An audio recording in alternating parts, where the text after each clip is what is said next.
The United Nations peacekeeping chief says South Sudan's leaders have reached an important milestone through the signing of a revitalized peace agreement. Briefing the UN Security Council, Jean-Pierre Lacroix urged the international community to stand ready to offer support, but he expressed concern that reports of fighting continue to threaten what he called the already dire humanitarian situation in the country. CGTN's Harper reports from New York.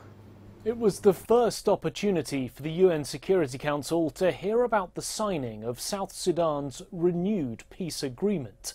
Jean-Pierre Lacroix commended the efforts of the country's warring factions and the Intergovernmental Authority on Development, an 8-country trade bloc in Africa.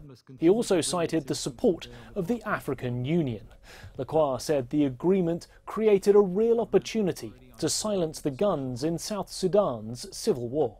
We must therefore send a strong message to the parties that with the conclusion of this revitalized political agreement, there is no justification for the continuation of violence, which continues to exact a heavy toll on the civilian population. He noted the peace deal contained all the ingredients for success, but he cautioned that legitimate questions and concerns remained, in particular about the commitment of the parties to follow through with their promises to end the fighting.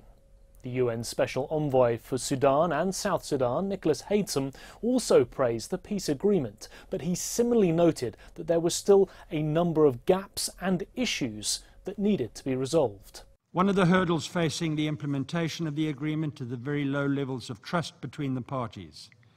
The prevalent spirit of rivalry will be imported into the government by virtue of the fact that the parties and their leaders will likely be competing candidates at the elections, which is the culmination of the transition. Ultimately, Haysom said the jury is still out as to whether peace was possible in South Sudan after almost 5 years of fighting. He concluded that it was critical the UN Security Council now keeps the implementation of the latest peace agreement under close watch. Harper, CGTN, New York.